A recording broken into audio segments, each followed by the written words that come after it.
कि उत्तर प्रदेश में जंगल राज कायम है। प्रदेश सरकार जो कानून व्यवस्था नहीं संभाल पा रही है, इसको बर्खास्त करके राष्ट्रपति शासन लगाया जाए।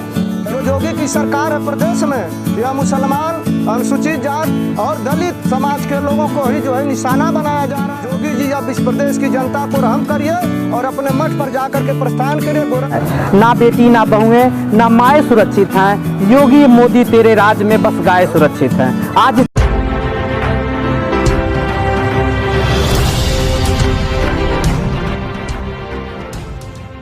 यहाँ क्लिक करके सब्सक्राइब करें और हाँ, बेल आइकन जरूर दबाएं। बीएसपी के पूर्व मंडल जोन इंचार्ज चंद्रशेखर के नेतृत्व में दर्जनों लोगों ने हाथरस की बिटिया के साथ हुई दरिंदगी एवं अमानवीय कृत्य को लेकर शनिवार को महामहिम राष्ट्रपति के नाम संबोधित ज्ञापन नायब तहसीलदार को सौंपा, जिसमें मांग किया गया कि वर्तमान सरकार में अपराध, बलात्कार, हत्या, चोरी चरम पर है, कानून व्यवस्था नहीं संभल पा रहा है। ऐसी दशा में उत्तर प्रदेश सरकार को बर्खास्त करते हुए राष्ट्रपति शासन लगाया जाए। वहीं हाथरस की बिटिया को इंसाफ दिलाते हुए दोषियों को कड़ी से कड़ी सजा एवं पीड़ित परिवार की सुरक्षा व्यवस्था सुनिश्चित हो। यदि पीड़िता के साथ नाइंसाफी होगी तो हम सभी जन सहयोग से एक बड़ा आंदोलन करने को बाध्य होंगे, जिसकी सारी जिम्मेदारी सरकार की होगी। ज्ञापन सौंपने वालों में मुख्य रूप से सन्नी राव, देवेंद्र कुमार, अवधेश कुमार बागी, राम प्रसाद चौधरी, राम प्यारे चौहान, रानू कुमार, डब्लू राजभर, पंकज कुमार, रुकेश कुमार सहित दर्जनों लोग मौजूद रहे।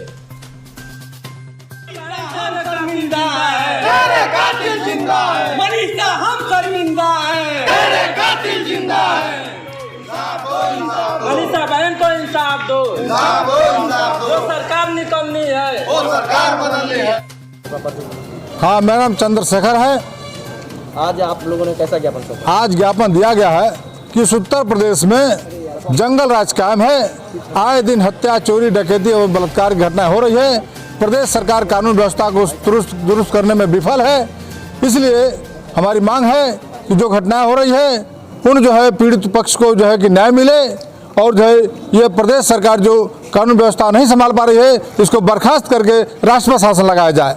एवं जो वहाँ पर जो पुलिसकर्मी डेड बॉडी को जो परिवार वालों को न सौंप करके सीधे स्वतः जला दिए हैं, उनके ऊपर प्राथमिक दर्ज करके कार्रवाई होनी चाहिए ताकि उस परिवार को इंसाफ मिले और कानून व्यवस्था दुरुस्त बनी रहे। कितने सूत्रीय ज्ञापन था ये? इस दो सूत्री ज्ञापन, जैसे मान लें कि पीड़ित पक्ष को न्याय मिले और ये जो है प्रदेश सरकार बर्खास्त हो। अगर आपकी मांगे पूरी नहीं होगी आगे जाकर तो फिर बहुत बड़ा जन आंदोलन किया जाएगा, जिसकी समझ जिम्मेदारी सरकार की होगी। ये सरकार जो है गोरक्षक है, ये गोरखनाथ पीठ के जो है महंत थे, ये मुख्यमंत्री लायक नहीं है। इनको जो गोरक्ष पीठ का ही जो है कि महंत होना चाहिए। प्रदेश सरकार इसे नहीं संभल पा रहा है, इसलिए इनको तत्काल बर्खास्त करके जो है राष्ट्रपति शासन लगाया जाना चाहिए। जी, राम प्रसाद चौधरी नाम है मेरा। देश शर्मिंदा है और पूरा देश उत्तर प्रदेश चाह रहा है कि मनीषा को न्याय मिले और मनीषा को न्याय मिलने के लिए हम लोग मांग कर रहे हैं कि सीबीआई जांच हो। जब सीबीआई जांच होगी तभी मनीषा को न्याय मिल पाएगा, क्योंकि मनीषा का के साथ जो गैंगरेप हुआ है, उस गैंगरेप को छुपाने के लिए रात में मनीषा के बॉडी को जला दिया जाता है। प्रदेश सरकार के इशारे पर उस बॉडी को जला दिया जाता है ताकि पूरा सबूत मिटा दिया जाए। इसलिए SIT जांच जो हो रही है उससे हम लोग संतुष्ट नहीं हैं। प्रदेश सरकार कोई भी जांच कराएगी उससे हम लोग संतुष्ट नहीं है। जब तक सीबीआई जांच नहीं होगी तब तक हम लोग संतुष्ट नहीं होंगे। और हम लोग चाहते हैं कि इस प्रदेश को योगी जी नहीं संभाल पा रहे हैं। योगी जी के बस की बात नहीं है कि उत्तर प्रदेश की जनता के साथ न्याय कर सकें। इसलिए हम लोग चाह रहे हैं, राष्ट्रपति से मांग कर रहे हैं कि आप उत्तर प्रदेश के योगी सरकार को बर्खास्त करके और राष्ट्रपति शासन लागू करें। यहाँ पर पूरे देश में जो योगी की सरकार है प्रदेश में, यह मुसलमान, अनुसूचित जात और दलित समाज के लोगों को ही जो है निशाना बनाया जा रहा है और इनको टारगेट बना करके ही जो है सरकार के इशारे पर काम कराया जा रहा है। इसलिए हम लोग कहते हैं कि योगी जी आपके बस की बात नहीं है प्रदेश को संभालना है। योगी जी अब इस प्रदेश की जनता को रहम करिए और अपने मठ पर जाकर के प्रस्थान करिए, गोरखपुर मठ को जाकर के संभालिए।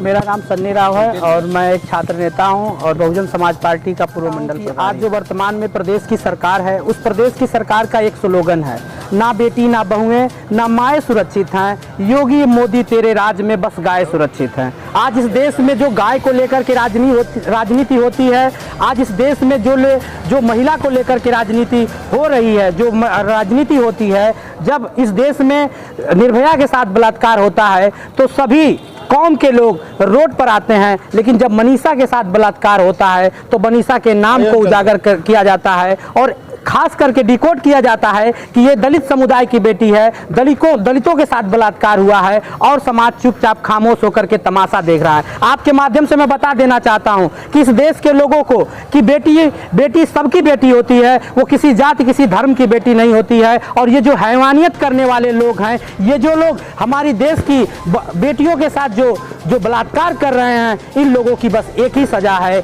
कि उनके चट्टी और चौराहे पर खड़ा करा करके प्रदेश सरकार या तो फांसी के फंदे पर झुला दे या तो उनका इनकाउंटर कर दे। योगी सरकार की जो सोच है इस बात को अगर मैं कहूंगा तो ये जातिवादी मानसिकता की वजह से ये सारी चीजें हो रही हैं। अभी आपने पिछले समय में देखा एनआरसी एनपीआर का जो मामला चल रहा था, जगह जगह पर जब कोई विरोध कर रहा था, धरना प्रदर्शन हो रहा था, उन जगहों पर प्रदेश सरकार ने लोगों को गुंडा बनाया, माफिया बनाया और उनका हर चट्टी चौराहे पर फोटो लगाया। लेकिन आज हमारी देश की बहन बेटियों के साथ दरिंदगी करने वाले लोगों के साथ ये कैसी सरकार का भेदभाव है? उनको क्यों संरक्षण दिया जा रहा है? जब हाथरस की घटना हो रही है, उस पीड़ित परिवार के लोगों से मिलने नहीं दिया जा रहा है। उस जो बहना का रेप हुआ, बलात्कार हुआ, उस परिवार के लोगों को टार्चर किया जा रहा है। वहां का हाथरस का डीएम उस लड़की के बाप को अपने पैरों से मार रहा है। उसके घर के लोगों का बयान है। ये क्या है? इस देश के जो चौथा स्तंभ है मीडिया, उस मीडिया को उस लड़की के घर जाने नहीं दिया जा रहा है। आप लोगों को भी सवाल करने की जरूरत है। हम और हमारे देश के सभी नागरिक एक लाइन में खड़ा होकर के